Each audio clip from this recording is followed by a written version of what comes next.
A very good afternoon.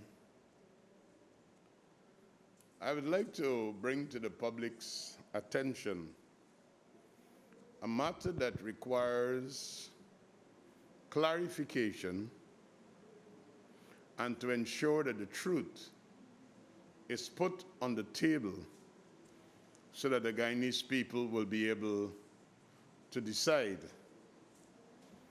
Sometime during last week,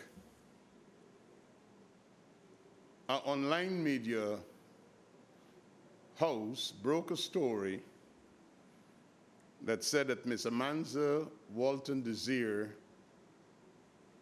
was terminated and that her contract was determined on the instructions of the minister.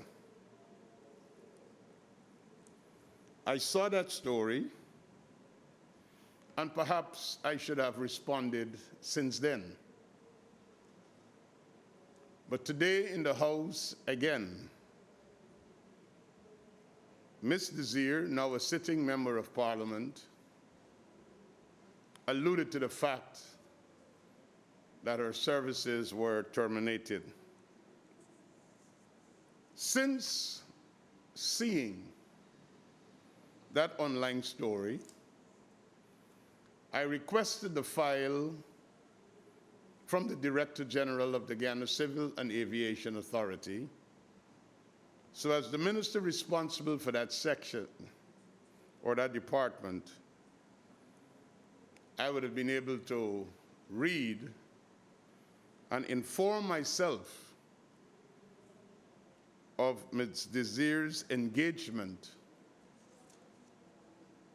and what are the concerns that are there. The first thing I want to establish this afternoon,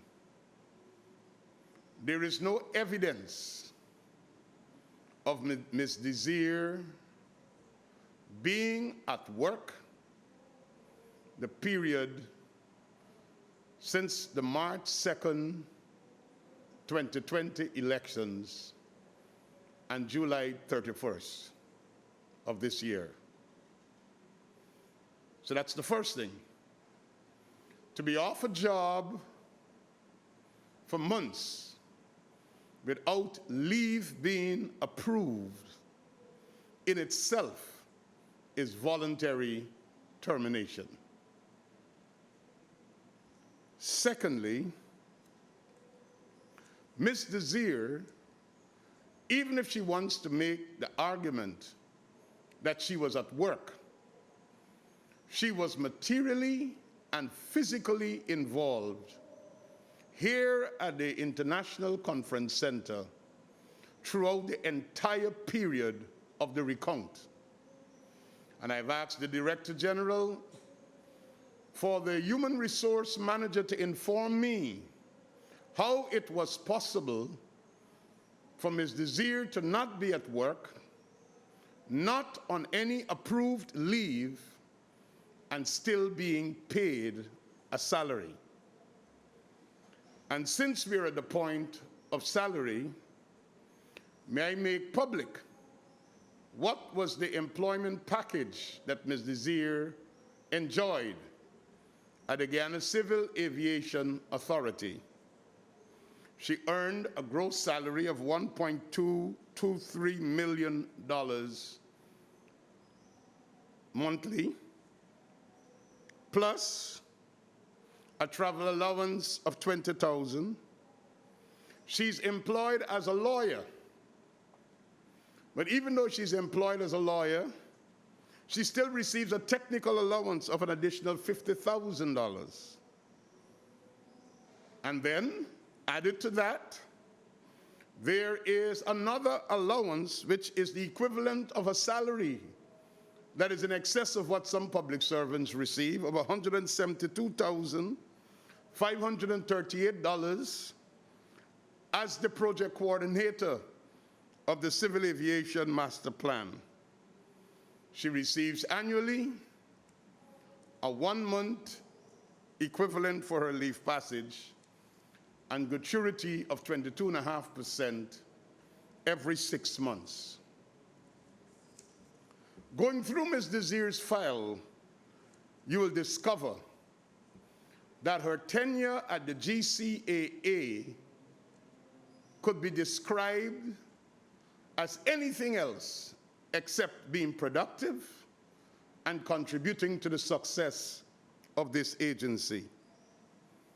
Her employment at this agency was about money. The letters in her file and the exchange of letters has always been about her emoluments, terms and conditions of engagement, disagreement about whether she should be paid midpoint or maximum of the scale.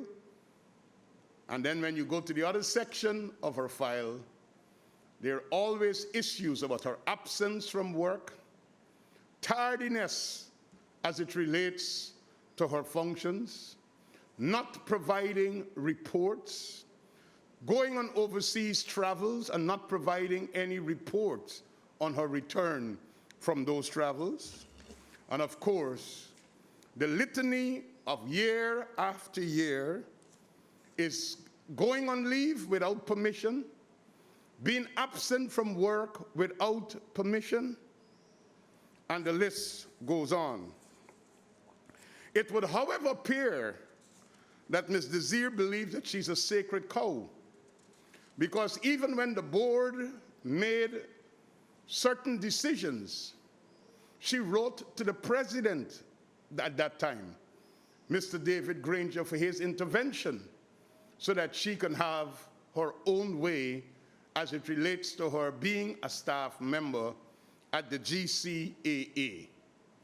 A reading of her file will indicate that her performance was less than suboptimal. The value she brought to the GCAA is still one that needs to be quantified. The GCAA is still yet to produce work to show and to substantiate the benefits it garnered from this excessive remuneration package of someone whose only interest was about their emoluments and did not produce, didn't go to work, did not write reports, did not comply with rules and regulations that were required.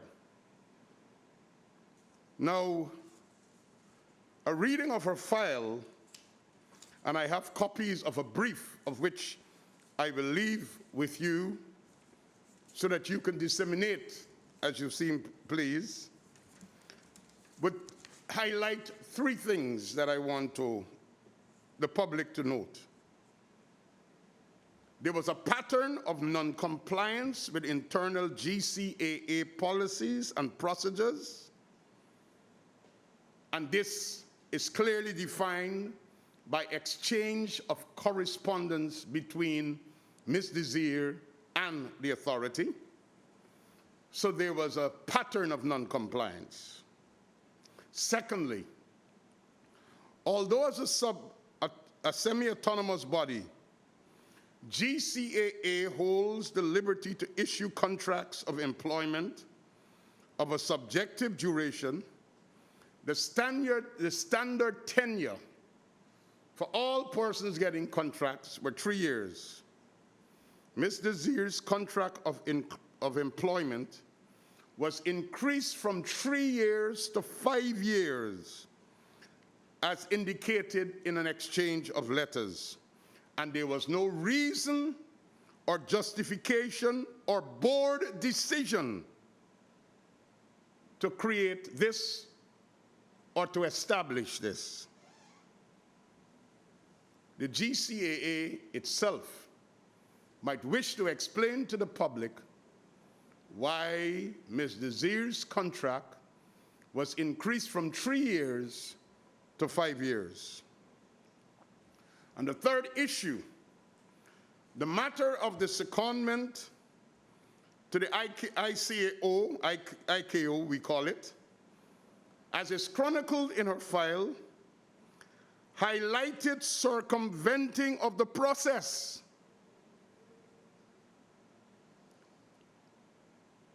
The hierarchy and the reporting protocols used by Ms. Desir are things that are left unexplained.